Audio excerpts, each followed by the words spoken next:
Even if I told you what scares me, you wouldn't understand how it feels. So just so you know, I've traveled roads I had no idea where they'd take me to. And maybe I don't know much about life and its horrors, but trust me, I know enough, and I can fix everything, like I always have. Hai, selamat pagi teman-teman. Kembali lagi dengan saya Amelia Puspita dari SMA Negeri 1 Juwana yang akan menemani kalian untuk petualangan kali ini. Kira-kira petualangan kali ini kita akan membahas tentang apa ya? Kalian penasaran? Yuk ikut aku.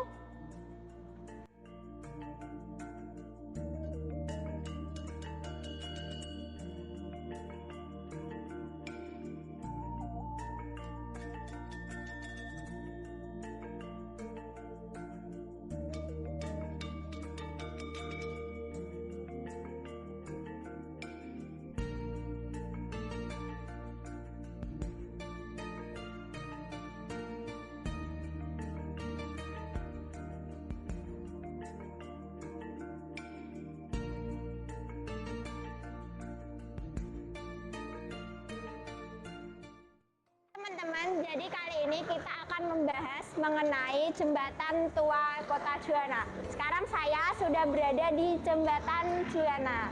Jembatan Juwana merupakan jembatan tertua di Juwana, tepatnya di Desa Doropayung, Jalan Raya Pati, Kabupaten Pati, Jawa Tengah.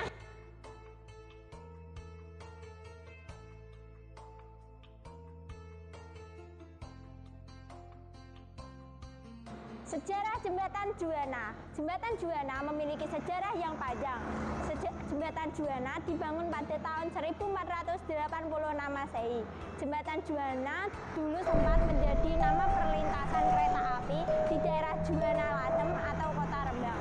Jembatan Juwana membentang di atas Sungai Juwana, yaitu Sungai Silugonggo. Jembatan ini menjadi lokasi bersejarah yang pernah disinggahi Sunan Muria. Konon, Juwana masih berupa hutan belantara yang berada di lereng Gunung Muria. Pada suatu ketika, Sunan Muria yang hidup di zaman tersebut hendak menyeberangi sungai untuk menghadiri sebuah pertemuan di Padepokan Sunan Ngerang. Tetapi di sana tidak terdapat jembatan maupun perahu untuk menyeberangi sungai. Akhirnya Sunan Muria mengadakan sebuah sayembara yang berisi bagi siapapun yang dapat menyeberangkannya, jika laki-laki akan dijadikan saudara, tetapi jika perempuan akan dijadikan seorang istri. Kebetulan di sekitar sungai itu ada seorang gadis yang sedang mengembala kerbau. Gadis itu bernama Dewi Sapsari, putri Ki Gede Sebo Manggolo. Setelah mendengar sayembara tersebut, Dewi Sapsari menunggangi kerbau menghampiri Sunan Muria. Dia pun membantu Sunan Muria untuk menyeberangi sungai itu. Kemudian Sunan Muria menepati janjinya menikahi Dewi Sapsari. Setelah menikah, Dewi Sapsari mengandung dan melahirkan anak yang diberi nama Kebo Nyabrang sesuai dengan pertemuannya waktu itu.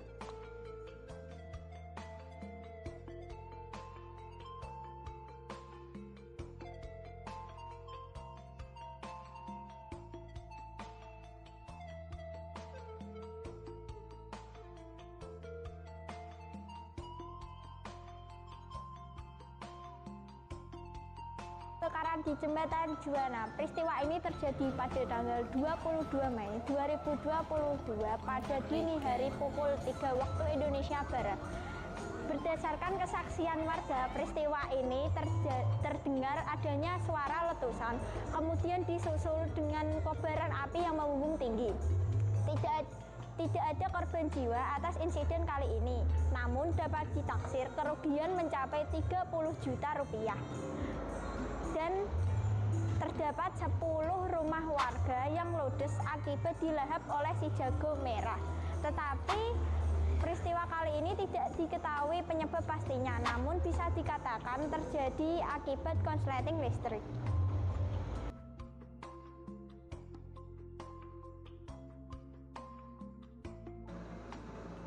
Renovasi Jembatan Juwana. Akibat dari peristiwa kebakaran tersebut menyebabkan jembatan Juanda melengkung karena baja bagian bawahnya sudah tidak sesuai dengan konstruksi semula. Dikhawatirkan akan mengganggu pengendara, terutama kendaraan berat saat melewati jembatan tersebut. Pemerintah segera mengambil tindakan untuk melakukan pembongkaran dan pembangunan ulang pada jembatan. Selain karena kebakaran, pembangunan ulang pada jembatan Juanda juga dilakukan karena usia jembatan yang sudah sekitar 50 tahun. Jadi secara struktur sudah tidak kuat dan berkurang. Dampak dan peresmian pembangunan jembatan sempat akan dilakukan pada Juni 2022 lalu, namun tertunda karena belum siapnya jalur alternatif. Akibat dari peristiwa tersebut, arus lalu lintas Pati Rembang mengalami kemacetan yang sangat parah. Hingga pada akhirnya Juli 2022 proses pekerjaan pembangunan jembatan Juanda sebelah utara dilakukan. Gubernur Ganjar Pranowo beberapa kali melihat langsung progres perbaikan jembatan Juanda dan menargetkan selesai pada akhir Maret. Sesuai rencana, pada 1 April 2023 lalu, jembatan Juanda dibuka untuk satu lajur, sebab masih ada finishing di bagian kanan kiri jembatan.